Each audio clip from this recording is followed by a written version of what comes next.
ಕರ್ನಾಟಕ ರಾಜ್ಯದಾಗ ಈಗ ಬಹಳ ಭುಗಿಲೆದ್ದೈತಿ. ಅಬಕಾರಿ ಮಂತ್ರಿ 500 ಕೋಟಿ ರೂಪಾಯಿ ತಿಂದಾರು. ಅವ್ರನ್ನ ಮುಖ್ಯಮಂತ್ರಿ ಅವರು ಈಗ ಸದ್ಯ ಸಂಪುಟದಿಂದ ವಜಾ ಮಾಡ್ತಾರಂತ್ರಿ. ಇದಂತ ಸುದ್ದಿ ರೀ.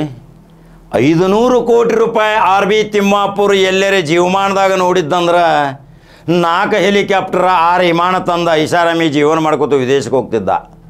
ಆ ಬಡಪಾಯಿ ಮಂತ್ರಿನ ಷಡ್ಯಂತ್ರ ಮಾಡಿ ಯಾಕೆ ಬೆನ್ನ ಹತ್ತೀರಿ? ಯಾವುದೇ ದಾಖಲೆ ಇಲ್ಲದೆ ವರ್ಗಾವಣೆಯಲ್ಲಿ 500 ಕೋಟಿ ರೂಪಾಯಿ ತಿಂತಾರಂದ್ರೆ ಕೊಡೋರೇನು ಹುಚ್ಚರದಾರೇನ್ರಿ? 3 ಕೋಟಿ 4 ಕೋಟಿ ಒಂದು ಹುದ್ದೆ ಕೊಡ್ತಾರಂದ್ರೆ ಅವ್ರು ಗಳಿಸ್ತಾರೇನ್ರಿ? ಮೊದಲ ಈಗ ಅಬಕಾರಿ ದಂಧೆ ಪಾರದರ್ಶಕ ಆಗೈತಿ, ಸರಾಯಿ ಕಾಂಟ್ರಾಕ್ಟರ್ ಬಂದಾಗೈತಿ. ಈಗ MSIL ಹಿಡ್ಕೊಂಡು ಎಲ್ಲ MRP ರೇಟ್ ಹೊಂಟೈತಿ. ಅದರಿಂದ ಏನು ಡೂಪ್ಲಿಕೇಟ್ ದಂಧೆ ಮಾಡಿ ಇವರು 100 ಕೋಟಿಗಳು ಸಾವಿರದಾರ. ಈ ಅಧಿಕಾರಿಗಳಿಗೆ ಮಾಮೂಲಿ ಎಲ್ಲಿಂದ ಬರ್ತೈತಿ? 500 ಕೋಟಿ ರೂಪಾಯಿ RB ತಿಮ್ಮಾಪುರ ಒಬ್ಬ ಬಡಪಾಯಿ ಮಂತ್ರಿ ಬಗ್ಗೆ ಬೆನ್ನತ್ತೀರಿ.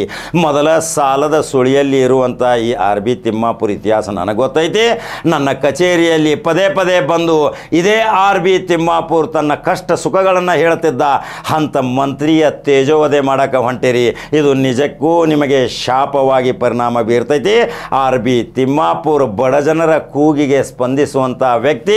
ಇವತ್ತು ಹೋಗ್ರಿ ಮುಧೋಳ ಮತ್ತು ಬಾಗಲಕೋಟೆ ಜಿಲ್ಲೆಯಲ್ಲಿ ಎಷ್ಟೋ ಬಡ ಜನರೇ ಅವರ ಮನೆಯಲ್ಲಿ ಇದ್ದಾರೆ.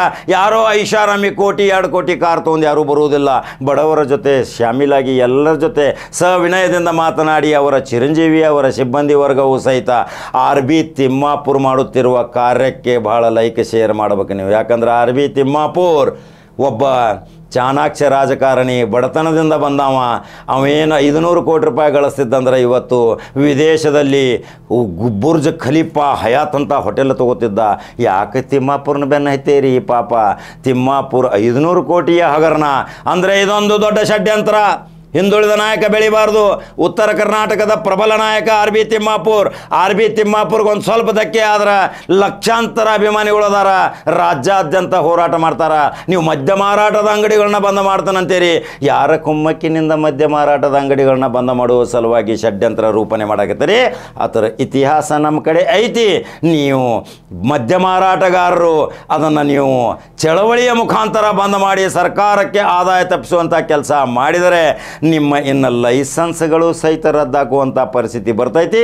ಅಂಥ ಕಠಿಣ ಕಾನೂನುಗಳು ಇದೇ RB ತಿಮ್ಮಾಪುರ ಅವರ ಖಾತೆಯಲ್ಲಿ ಐತಿ. ಆದರೂ ಸಹಿತ ಸಾವರ್ಸ್ಕೊಂಡು ಹೊಂಟಾರ ಮಾಡ್ಕೋತ ಹೋಗಲಿ ಅಂತೇಳಿ ತಪ್ಪೇನ್ರಿ? RB ತಿಮ್ಮಾಪುರ ಅಗರ್ಭ ಶ್ರೀಮಂತ ಮನೆತನದಿಂದ ಬಂದವಲ್ಲ, ಏನು 1000 ಕೋಟಿ ರಾಜ ಮಹಾರಾಜ ಅಲ್ಲ. ಬಡತನದಿಂದ ಬಂದು ರಾಜಕೀಯ ಕಲಿತು LLB ಕಲಿತು ಇದೇ ಧಾರವಾಡದಲ್ಲಿ ಶಿಕ್ಷಣ ಪಡೆದು ಅನೇಕ ಜನರ ಜೊತೆ ಸಂಪರ್ಕ ಹೊಂದಿ ಇವತ್ತು MLA MLC ಮಂತ್ರಿಯಾಗಿದ್ದು ನಿಮಗೆ ಯಾಕೆ ಹೊಟ್ಟೆ ಉರಿರಿ? RB ತಿಮ್ಮಾಪುರ ಒಂದ್ಸಾರಿ ಭೇಟಿಯಾಗ್ರಿ ಆ ವ್ಯಕ್ತಿನ, ಸಮಕ್ಷಮ ಆಮನೆ ಸಾಮನೆ ಕೂತು ಮಾತಾಡ್ರಿ. ನಿಮ್ಮ ಕೆಲಸ ಮಾಡಿಕೊಡ್ತಾನೆ. 500 ಕೋಟಿ ರೂಪಾಯಿ ಇತ್ತಂದ್ರೆ ಇವತ್ತು ತಿಮ್ಮಾಪುರ ಕರ್ನಾಟಕದಾಗ ಇರ್ತಿದ್ರಿ. ಈ ಷಡ್ಯಂತ್ರವನ್ನು ಕರ್ನಾಟಕ ರಾಜ್ಯದ ಪ್ರತಿ ಮನೆಗೆ ಮುಟ್ಟಿಸಬೇಕು. ಈಗ ಶಿಗ್ಗಾಂವದಲ್ಲಿಯೂ ಸಹಿತ ತನ್ನದೇ ಆದಂಥ ಸಮುದಾಯವನ್ನು ಹೋಗಿ ಪ್ರತಿಯೊಬ್ಬರ ಮನೆಗೆ ಹೋಗಿ ಕೈ ಮುಗಿದು ಕೇಳಾಕತ್ತಾನ ಇದೇ RB ತಿಮ್ಮಾಪುರ. ಯಾವುದೇ ಪರಿಸ್ಥಿತಿಯಲ್ಲಿ ಶಿಗ್ಗಾಂವದಲ್ಲಿ ಕಾಂಗ್ರೆಸ್ ಬಾವುಟ ಹಾರಬೇಕು. ಅಲ್ಲಿ RB ತಿಮ್ಮಾಪುರ ಕೆಲಸ ಮಾಡಕತ್ತದ್ದು ನೋಡಿದ್ದೇನು ದೊಡ್ಡ ಹೊಟ್ಟಿ ಉರಿರಿ.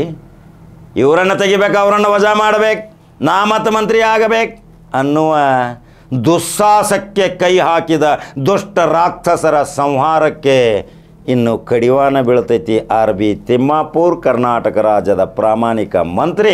ಅದು ಸ್ವಂತ ಜ್ವಲಂತ ನಮ್ಮ ಜೊತೆ 20 ವರ್ಷಗಳ ಸಂಪರ್ಕದ ಇತಿಹಾಸ ಹೇಳಾಕತ್ತೀನಿ. ಯಾವಾಗಲೂ ಸಿಂಪಲ್ ರಾಜಕಾರಣಿ ಐಷಾರಾಮಿ ಜೀವನ ಮಾಡಿಲ್ಲ. ಹಂಗಾದ್ರೆ ಕರ್ನಾಟಕ ರಾಜ್ಯದ ಪುಣ್ಯವಂತ ಜನರೇ, RB ತಿಮ್ಮಾಪುರ ಒಬ್ಬ ಪರಿಶಿಷ್ಟ ಜಾತಿಯ ನಾಯಕ. ಬೆಳಿಬಾರ್ದು.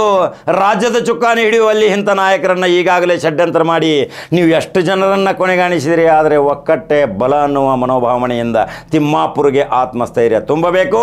ಈ ಷಡ್ಯಂತ್ರವನ್ನು ಪಾರು ಮಾಡುವ ಸಲುವಾಗಿ ಹೋರಾಟದ ಮುಖಾಂತರ ಅದನ್ನು ಯಶಸ್ವಿಗೊಳಿಸಲಿಕ್ಕೆ ಕಡಕ ಜವಾರಿ ಕಾಕ ಹೇಳ್ಯಾನ. ಈ ಸಂದೇಶ ಹಂಗೆ ಅನಿಸೈತ್ರಿಪ್ಪ ನಿಮಗೆ? ಯೂಟ್ಯೂಬ್ದಾಗ ಬಟನ್ ನೋಡ್ಕೊತ ಹೋಗ್ರಿ.